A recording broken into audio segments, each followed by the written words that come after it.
Hay un detalle sobre un medicamento para la próstata que casi nadie explica con claridad, y para muchos hombres ese pequeño detalle termina cambiando completamente su vida íntima. No hablamos de un efecto secundario menor ni de una incomodidad pasajera. Hablamos de algo que puede transformar la manera en que experimentas el sexo, cómo te percibes como hombre e incluso la conexión que tienes con tu pareja. Y lo más inquietante es esto: dos medicamentos casi idénticos, usados para el mismo problema, pueden producir resultados completamente diferentes en tu vida sexual, pero la mayoría de los hombres nunca escucha esa diferencia hasta que ya es demasiado tarde. Soy la Dr. Sánchez, uróloga con más de 10 años tratando problemas de próstata, y lo que voy a contarte hoy nace de algo que ocurrió hace apenas unos días en mi consultorio, algo que me dejó pensando durante horas. Porque cuando entiendas lo que le pasó a este paciente, vas a entender por qué este tema es mucho más serio de lo que parece, y por qué elegir el medicamento correcto desde el inicio puede cambiar por completo tu calidad de vida. Hace unos días llegaron a consulta don Pedro y su esposa Carmen. Llevaban 32 años casados, pero cuando entraron al consultorio, algo se sentía distinto. No era la mirada de una pareja tranquila que viene a revisar un problema médico. Era la mirada de dos personas agotadas, tensas, como si hubieran estado luchando contra algo invisible durante meses.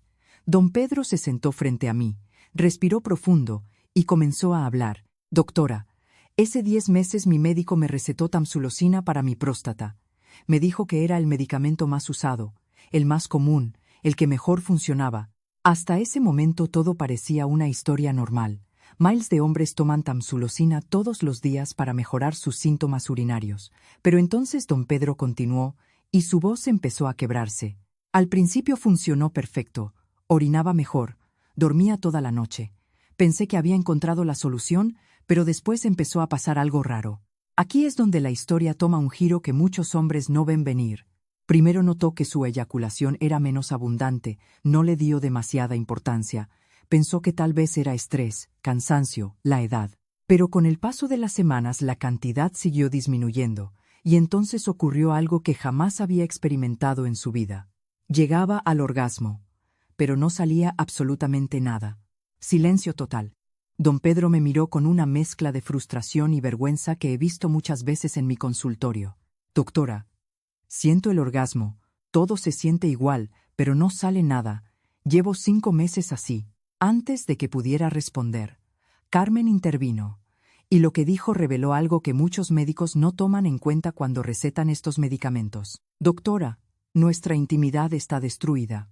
No dijo que estaba enferma, no dijo que había dolor físico, dijo algo mucho más profundo. Destruida, porque Pedro había comenzado a evitar el sexo, no porque no quisiera a su esposa, no porque hubiera dejado de desearla, sino porque cada encuentro le recordaba algo que sentía que había perdido, su eyaculación. Y puede parecer un detalle pequeño, pero para muchos hombres no lo es. Para muchos hombres la eyaculación no es solo un proceso biológico, es una confirmación visible del placer, una culminación física del acto sexual, una señal que ambos miembros de la pareja reconocen. Cuando desaparece, algo cambia en la dinámica de la intimidad. Eso fue exactamente lo que le ocurrió a Pedro y Carmen, pero lo que vino después fue lo que realmente los dejó impactados. Cuando terminé de escuchar su historia, les expliqué algo que nadie les había dicho antes, algo que cambia completamente la manera de entender estos medicamentos. Le dije a don Pedro, lo que estás experimentando se llama eyaculación retrógrada y ocurre en aproximadamente el 50 a 70% de los hombres que toman tamsulosina. Sus ojos se abrieron. Pero lo que vino después fue la parte que realmente los sorprendió, porque entonces les dije algo más. Existe otro medicamento del mismo tipo, que hace exactamente lo mismo para la próstata, pero donde este problema ocurre solo en 10 a 20% de los hombres. Pedro se inclinó hacia adelante. ¿Cómo se llama? Alfuzosina. Durante unos segundos, ninguno de los dos habló. Y entonces Pedro hizo una pregunta que escucho con demasiada frecuencia en mi consultorio. Doctora, ¿me está diciendo que existe otro medicamento que probablemente habría preservado mi eyaculación, y nadie me habló de él? Esa pregunta pesa mucho cuando la escuchas, porque no siempre tiene una respuesta sencilla, pero lo que sí puedo decir es esto. Ese mismo día cambiamos su tratamiento a alfuzosina. Y lo que ocurrió después demuestra algo que la mayoría de los hombres jamás imagina. 4 semanas después, su eyaculación empezó a regresar. 8 semanas después, estaba aproximadamente al 60% de lo que era antes. Y un día recibí una llamada de Carmen. Estaba llorando, pero esta vez no era tristeza, era alivio. Doctora, recuperamos nuestra intimidad. Ese momento fue exactamente lo que me motivó a grabar este vídeo, porque la historia de Pedro no es única. De hecho, ocurre todos los días. Y la razón detrás de esto es algo que casi nunca se explica de forma clara. Porque aunque tamsulosina y alfusosina pertenecen al mismo tipo de medicamento, su impacto en la vida sexual puede ser completamente diferente. La pregunta es, ¿por qué? Para entenderlo hay que mirar algo que ocurre dentro del cuerpo durante la eyaculación. Algo que la mayoría de las personas nunca piensa, pero que determina todo lo que sucede después. Durante la eyaculación, el semen tiene 2 posibles caminos, uno hacia afuera y otro hacia la vejiga. Normalmente existe un pequeño músculo llamado esfínter del cuello vesical que se cierra exactamente en el momento correcto. Ese cierre bloquea el camino hacia la vejiga, obligando al semen a salir hacia el exterior. Pero aquí es donde entra la diferencia crítica entre estos medicamentos. La tamsulosina es extremadamente selectiva para ciertos receptores llamados alfa-1A. Y esos receptores están concentrados precisamente en 2 lugares clave, la próstata y el esfínter del cuello vesical. Cuando la tamsulosina bloquea esos receptores, el esfínter no logra cerrarse con la misma fuerza. Entonces, durante la eyaculación ocurre algo muy simple, desde el punto de vista físico. El semen busca el camino con menor resistencia. Y si el camino hacia la vejiga está abierto, ese es exactamente el camino que toma. El resultado es lo que don Pedro experimentó. Orgasmo normal, contracciones normales, pero sin eyaculación visible. Todo el semen termina entrando a la vejiga. Y lo sorprendente es que esto no es raro. De hecho, es tan frecuente que algunos especialistas consideran que debería describirse como un efecto esperado del medicamento, no como un efecto secundario ocasional. Pero entonces aparece la segunda pieza de esta historia. Porque alfusosina, aunque pertenece al mismo grupo de medicamentos, tiene una característica diferente. Relaja la próstata, mejora el flujo urinario, pero tiene menos afinidad por los receptores del esfínter del cuello vesical. Y esa pequeña diferencia cambia todo, porque significa que el esfínter sigue funcionando mejor durante la eyaculación. Y cuando el esfínter funciona, el semen sale hacia afuera. Por eso la eyaculación retrógrada ocurre mucho menos con alfusosina. Pero aquí es donde la historia se vuelve aún más interesante, porque la eyaculación no es el único aspecto de la vida sexual que puede verse afectado. Otro elemento que muchos hombres empiezan a notar semanas después de comenzar el tratamiento. Y ese elemento tiene que ver con algo que para muchos hombres define la confianza en la intimidad. Las erecciones. Cuando don Miguel llegó a mi consulta tenía 63 años. Había estado tomando tamsulosina durante 3 meses. Y su problema no era exactamente el mismo que el de Pedro. Su eyaculación aún estaba presente. Pero algo había cambiado. Doctora, mis erecciones ya no son como antes. No habían desaparecido, pero se sentían diferentes. Menos firmes, menos confiables. Cuando eso empieza a suceder, ocurre algo muy predecible. Aparece la ansiedad. Y la ansiedad, como muchos hombres descubren rápidamente, puede empeorar el problema mucho más que el medicamento en sí. Pero aquí es donde entra otra diferencia sutil entre estos medicamentos. Una diferencia que no siempre se menciona, pero que puede marcar la experiencia de muchos pacientes. Porque mientras la tamsulosina puede provocar caídas más abruptas en la presión arterial en algunos hombres, la alfusosina suele tener una liberación más gradual y estable en el cuerpo. Menos picos, menos cambios bruscos. Y para algunos hombres, eso se traduce en un impacto menor en la calidad de sus erecciones. Cuando cambiamos a don Miguel a alfusosina, ocurrió algo interesante. 3 semanas después me dijo algo que no esperaba escuchar tan rápido. Doctora, mis erecciones volvieron a sentirse firmes. 2 meses después su confianza había regresado. Y con ella, algo que muchas parejas valoran más de lo que imaginan. La tranquilidad durante la intimidad. Pero aún así, todo esto nos lleva a una pregunta que muchos hombres comienzan a hacerse en este punto de la historia. Si alfusosina preserva mejor la función sexual. Si controla los síntomas prostáticos igual de bien, es si reduce tanto el riesgo de perder la eyaculación. Entonces surge una duda inevitable. ¿Por qué la mayoría de los hombres sigue recibiendo tamsulosina como primera opción? La respuesta no es tan simple como parece. Y cuando la entiendas, vas a empezar a ver cómo funcionan realmente muchas decisiones médicas en el mundo real. Pero antes de entrar en esa parte, hay algo más que necesitamos entender. Porque hay un aspecto de la eyaculación que casi nadie menciona, pero que para muchas parejas puede ser incluso más importante que el simple hecho de que ocurra. Y ese detalle invisible puede explicar por qué la ausencia de eyaculación cambia tanto la dinámica emocional dentro de una relación. Y lo que me dijo un paciente llamado Don Julio sobre esto revela algo que muy pocos médicos se detienen a considerar. Pero esa parte de la historia merece que la escuchemos con calma, porque cuando Don Julio lo explicó, incluso yo me quedé en silencio unos segundos. Y lo que dijo cambió completamente la forma en que muchos de mis pacientes empiezan a entender su propia intimidad. Don Julio se quedó pensativo unos segundos antes de hablar, como si estuviera tratando de poner en palabras algo que nunca había explicado en voz alta, y cuando finalmente habló, lo hizo con una claridad que me sorprendió incluso a mí. Doctora, cuando eyaculo, mi esposa puede ver que llegué al clímax. Es visible. Es parte de la experiencia para los dos. Luego miró a su esposa, que estaba sentada a su lado, y ella asintió lentamente. Ahora ya no hay nada que ver. Y ese pequeño detalle, que para algunos podría parecer insignificante, había cambiado la forma en que ambos vivían su intimidad. Porque la eyaculación visible no es solo biología, también es comunicación. Es una señal que confirma el placer, que cierra el ciclo del encuentro sexual, que crea una especie de sincronía entre ambos miembros de la pareja. Cuando desaparece, no siempre se rompe la relación, pero muchas veces aparece algo más silencioso, una sensación de incompletitud. La esposa de don Julio lo explicó de una manera que muchos hombres no esperan escuchar. Doctora, cuando él eyaculaba yo sentía que lo había llevado al clímax, era parte de mi satisfacción también.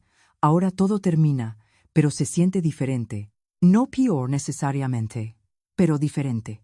Y en relaciones largas, donde la intimidad ha sido parte de la conexión durante décadas, ese cambio puede sentirse mucho más grande de lo que parece.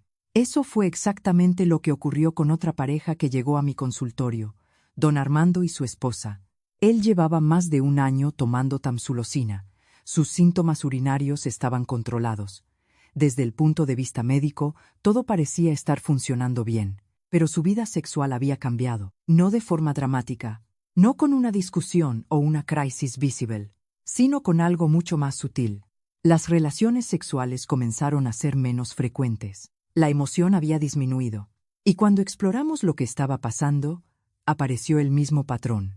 La ausencia de eyaculación visible había creado una pequeña desconexión emocional entre ellos. Nada grave, pero sí suficiente para cambiar la dinámica.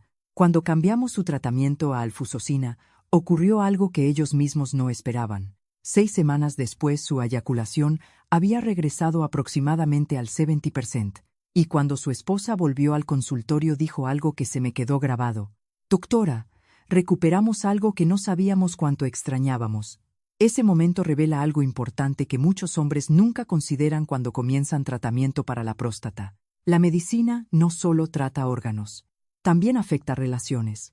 Y esa diferencia entre tamsulosina y alfusosina aparece nuevamente cuando hablamos de otro detalle que muchos pacientes empiezan a notar después de algunos meses: el volumen eyaculatorio. Porque incluso en hombres que no desarrollan eyaculación retrógrada completa con tamsulosina, es muy común que ocurra algo más gradual. La cantidad de semen disminuye. Muchos hombres pasan de un volumen normal de 3 o 4 mililitros a menos de 1. Y aunque pueda parecer solo un número pequeño, ese cambio puede afectar la intensidad percibida del orgasmo. Don Fabián lo describió con una metáfora muy simple. Doctora, es como si el orgasmo siguiera ahí, pero con menos fuerza. Cuando lo cambiamos a alfusosina, ocurrió algo interesante. No solo volvió la eyaculación visible, el volumen también aumentó. No regresó exactamente al nivel original, pero llegó aproximadamente al 70-80% de lo que era antes. Y eso, para él, fue suficiente para sentir que el orgasmo volvía a ser completo.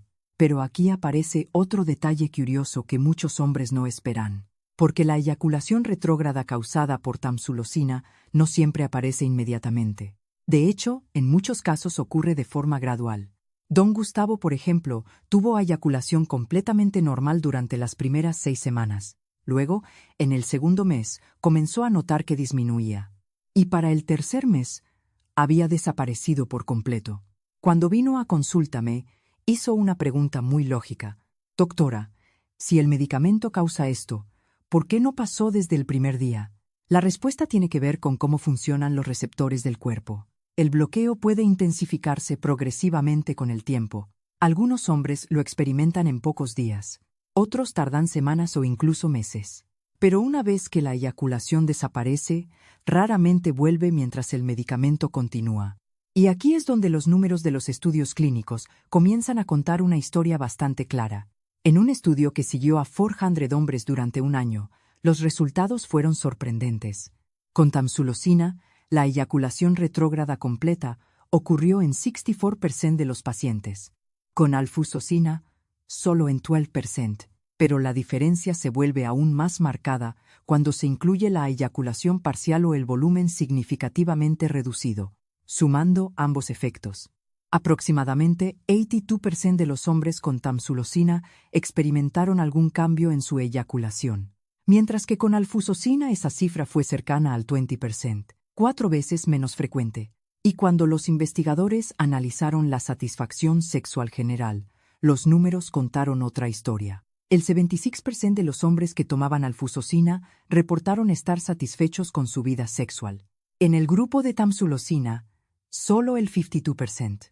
Esos números pueden parecer estadísticas frías, pero detrás de cada porcentaje hay historias reales, como la de Don Benjamin. Él participó en uno de esos estudios clínicos. Primero tomó tamsulosina. Durante ese periodo su vida sexual prácticamente desapareció. No evitaba a mi esposa porque no la deseara, la evitaba porque sentía que algo no estaba funcionando en mí. Luego vino la segunda fase del estudio. Cambiaron su tratamiento a alfusosina. Y 2 meses después ocurrió algo que él mismo describió con una sonrisa enorme. Doctora, volvimos a tener relaciones 2 veces por semana. No porque el medicamento aumentara su deseo, sino porque eliminó una barrera invisible que había aparecido entre él y su pareja. Y ese tipo de historias inevitablemente lleva a una pregunta que muchos hombres comienzan a hacerse. Si alfusosina preserva mejor la función sexual, ¿por qué tamsulosina sigue siendo el medicamento que la mayoría recibe primero? La respuesta tiene varias capas. La primera es el costo. La tamsulosina genérica suele ser más barata. En muchos países puede costar aproximadamente la mitad. Y en sistemas de salud donde el presupuesto importa, ese detalle pesa más de lo que muchos pacientes imaginan. La segunda razón es histórica. Tamsulosina lleva más tiempo en el mercado. Eso significa más estudios publicados, más familiaridad entre médicos, más hábito de prescripción. La tercera razón es más humana. Muchos médicos simplemente recetan lo que conocen mejor, no siempre por descuido, a veces por rutina. Pero hay una cuarta razón que es más difícil de admitir. Algunos profesionales minimizan la importancia de la eyaculación retrógrada porque no es peligrosa médicamente. Y eso es cierto, no daña al cuerpo, no provoca enfermedades. Pero hay algo que esa afirmación ignora completamente: la calidad de vida. Después de más de 10 años viendo pacientes en mi consultorio, hay algo que he aprendido con claridad. Para la mayoría de los hombres menores de 70 años con vida sexual activa, la función sexual sigue siendo una parte importante de su bienestar. No es un lujo, es parte de su identidad, parte de su relación, parte de su autoestima. Y cuando tomas en cuenta ese factor, el balance entre ambos medicamentos empieza a verse diferente. Don Claudio lo resumió de una forma tan simple que me hizo reír cuando lo dijo. Doctora, alfusosina me cuesta unos 180 pesos más al mes. Hizo una pausa. Eso es 6 pesos al día. Luego sonrió. Menos que un refresco. Y después dijo algo que muchos hombres entenderán inmediatamente. Por 6 pesos al día mantengo mi vida sexual intacta. No creo que haya inversión con mejor retorno. Pero aquí viene algo importante. Esto no significa que tamsulosina sea un mal medicamento. De hecho, para algunos hombres puede ser perfectamente adecuada. Por ejemplo, un paciente llamado Don Patricio, de 78 años, me lo dijo con total claridad.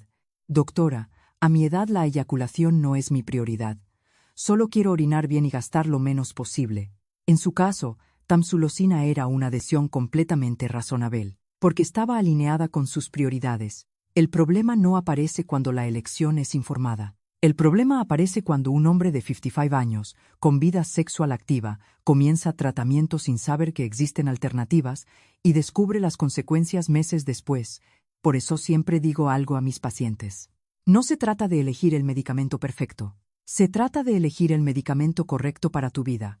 Y eso depende de algo que ningún estudio clínico puede decidir por ti. Tus prioridades. Pero incluso después de entender todo esto, muchos hombres todavía tienen una pregunta importante. ¿Qué pasa si ya estoy tomando tamsulosina y ya perdí mi eyaculación? ¿Es permanente? La respuesta es más esperanzadora de lo que muchos creen, porque en muchos casos, el cuerpo puede recuperarla. Pero lo que determina esa recuperación depende de algo que casi nadie menciona: el tiempo. Y cuando un paciente llamado Don Héctor siguió exactamente el protocolo que recomiendo en estos casos, lo que ocurrió semana tras semana reveló algo que la mayoría de los hombres nunca imagina sobre su propio cuerpo. Porque la recuperación no ocurrió de golpe. Ocurrió paso a paso. Primero unas pocas gotas, luego un pequeño aumento. Y después algo que él describió con una palabra que me hizo sonreír cuando la dijo: resurrección. Pero entender exactamente cómo ocurre esa recuperación y por qué algunos hombres la logran completamente mientras otros no, es algo que cambia por completo la manera de enfrentar este problema. Y lo que descubrimos en el caso de Don Héctor revela un detalle sobre el cuerpo masculino que muy pocos hombres conocen. Pero cuando lo entiendes, también entiendes por qué actuar rápido puede marcar toda la diferencia.